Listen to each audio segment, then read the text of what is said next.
नमस्कार, खबर राजस्थान देख रहे हैं आप। मैं हूं आपके साथ चंद्रश्री राजपूत। बुलेटिन की शुरुआत करेंगे बड़ी खबर के साथ। दूदू कलेक्टर पर लटकी गिरफ्तारी की तलवार। लेकिन पूरी खबर जानिए कि कैसे एसीबी की कार्रवाई भनक लगते ही गिड़गिड़ाने लगे कलेक्टर साहब। पहले मांगी रिश्वत, फिर एसीबी की लगी भनक तो परिवादी में पकड़े पैर। दूदू कलेक्टर को लगी एसीबी की भनक तो गिड़गिड़ाने लगा। परिवादी के घर पहुंचकर कलेक्टर हनुमानमल ढाका ने माफी मांगी है और निजी गाड़ी से परिवादी के घर पहुंचकर ये माफी मांगने की जानकारी भी मिल रही है। लेकिन तब तक एसीबी भी जुटा चुकी थी। सभी मजबूत साक्ष्य, सभी मजबूत सबूत एसीबी के हाथ लग गए हैं। कलेक्टर ने पहले दो पटवारी को भी भेजा था परिवादी के घर। दूदू में 204 बीघा जमीन के कन्वर्जन से जुड़ा है ये पूरा मामला और इस प्रकरण में अब्दुल रहमान मामले का नोट नहीं डालने और कार्रवाई से बचने के बदले परिवादी से 25 लाख की रिश्वत मांगी गई थी और इसके बाद परिवादी एसीबी पहुंचा। एसीबी ने कर ली थी ट्रैप की पूरी तैयारी। तो कलेक्टर ने परिवादी को 15 अप्रैल की शाम को अपने आवास पर बुलाया और परिवादी ने फार्म हाउस मालिक से बात करने की बात कही।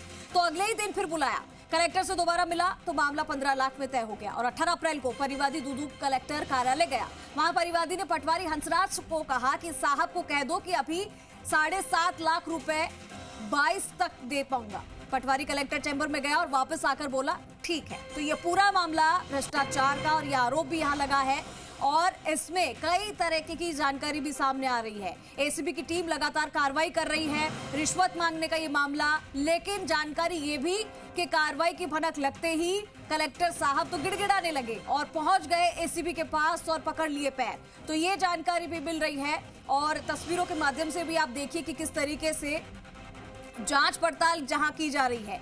अब दूदू कलेक्टर पर गिरफ्तारी की तलवार लटक रही है। किसी भी समय गिरफ्तारी हो जाएगी क्योंकि कल ही सरकार की तरफ से एपीओ किया गया है और गिरफ्तारी का समय अब कभी भी आ सकता है। तो एसीबी का यहाँ पे बड़ा एक्शन यहाँ लिया जा रहा है। और आपको बता दें कि मेरे सहयोगी विनय पंत मेरे साथ ज्यादा जानकारी के लिए जुड़ चुके हैं। सीधा उनका रुख करेंगे। विनय, पहले तो कल सरकार की तरफ से एपीओ किया गया, दूदू कलेक्टर की कभी भी जो है गिरफ्तारी हो सकती है, लेकिन ये कैसी जानकारी आ रही है कि जैसे ही इस बात की भनक लगी ये सीधी एसीबी को वहां परिवादी के जाकर और पैर पकड़ लेते हैं, यानी कि पहले तो घोटाला और उसके बाद माफीनामा।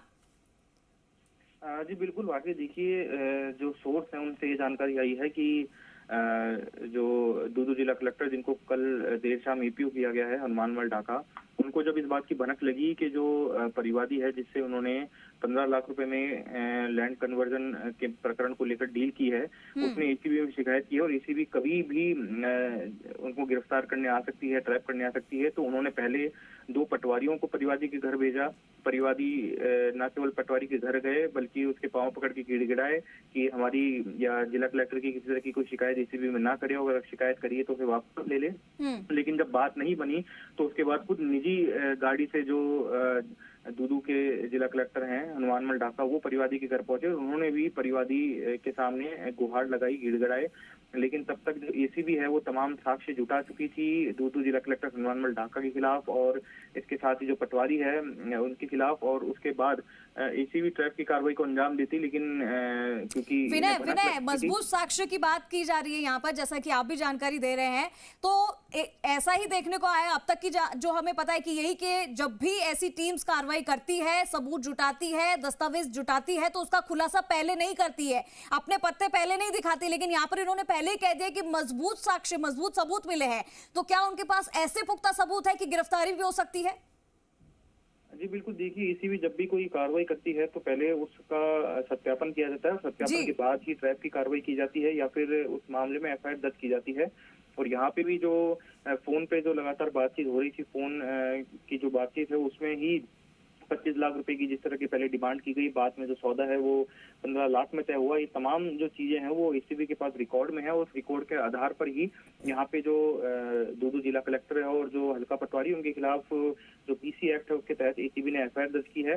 और अब दोनों को कभी भी गिरफ्तार किया जा सकता है। नोटिस देकर उनको पूछताछ के लिए एसीबी मुख्यालय बुलाया जाएगा और फिर पूछताछ के बाद उनको गिरफ्तार किया जाएगा, क्योंकि दोनों की जो संलिप्तता है वो उजागर हुई है कि उनकी ओर से रिश्वत की मांग की गई और बकायदा 25 लाख मांगे गए और जब परिवादी ने कहा वो इतने रुपए नहीं दे सकता तो फिर 15 लाख रुपए विनय, ये भी जानना चाहेंगे कि ये कार्रवाई की भनक इन्हें कैसे लग गई, ये जब ये सारी जानकारी इन्हें कैसे पता चली कि इन पर कार्रवाई हो रही है और सबूत मिले इनके खिलाफ? जी बिल्कुल, देखिए ये बड़ा सवाल है कि कार्रवाई की भनक इन तक कैसे लगी, क्योंकि एसीबी की जब भी कार्रवाई होती है तो पूरी तरह से गोपनीय रहती है। यहाँ पे ये मान के चला जा रहा है कि शायद परिवादी की ओर से ही कोई ऐसी चूक हुई कि उसकी ओर से या उसके किसी जानकार की ओर से ये जानकारी कलेक्टर तक पहुंच गई कि एसीबी में शिकायत हो चुकी है और एसीबी उनके पीछे लगी हुई है जी। और उसी के चलते ये जो पूरा घटनाक्रम हुआ कि पहले 2 पटवारियों को परिवादी के घर भेजा गया और जब बात नहीं बनी तो खुद जो जिला कलेक्टर हैं हनुमानवाल डाका वो परिवादी के घर पहुंच गए। लेकिन यहाँ पे अब एसीबी क्योंकि मजबूत साक्ष्य जुटा चुकी है, तमाम दस्तावेज भी एसीबी ने जो दस्तावेज थे वो जब्त किए हैं और उसके अलावा कुछ और भी दस्तावेज हैं जो कि पेंडिंग चल रहे थे, लैंड कन्वर्जन से संबंधित है, उनको भी पेंडिंग दस्तावेज। यानी कि ये पेंडिंग दस्तावेज का क्या मामला है विनय? पेंडिंग क्यों रहे दस्तावेज? के आचार संहिता की वजह से या कोई और कारण है? जी बिल्कुल, देखिए अब इसकी जांच की जा रही है कि जो ये पेंडिंग दस्तावेज है आचार संहिता के कारण थे या उससे पहले के भी थे, क्योंकि कई दस्तावेज मिले हैं जो कि आचार संहिता से पहले के भी हैं। तो ऐसे में ये मान के चला जा रहा है कि न केवल इस परिवादी से बल्कि और भी लोगों से इसी तरह से रिश्वत की मांग यहाँ पे की जा रही थी। अब तमाम फाइलों को सीज किया गया है और जिन लोगों की फाइल है उनको एसीबी पूछताछ के लिए बुलाएगी और उनसे पूछताछ के दौरान अगर ये बात सामने आती है कि उनसे भी रिश्वत की मांग की गई थी तो प्रकरण में और भी जो धाराएं हैं वो जोड़ के और जो जिला कलेक्टर और जो पटवारी है उनके खिलाफ एक्शन लिया जाएगा। लेकिन ये मान के चला जा रहा है कि दोनों की जो मुसीबतें हैं वो अब बढ़ने वाली हैं, कभी भी गिरफ्तारी हो सकती है और संपत्ति संबंधित मामले की भी जांच चालू कर दी गई है। आय से अधिक संपत्ति उजागर होने की भी यहाँ पे संभावना जताई जा रही है। ठीक है विनय, बहुत शुक्रिया आपका इस तमाम जानकारी के लिए। तो देखिए, आय से अधिक संपत्ति का भी खुलासा हो सकता है, ये भी जानकारी दी हमारे सहयोगी विनय ने।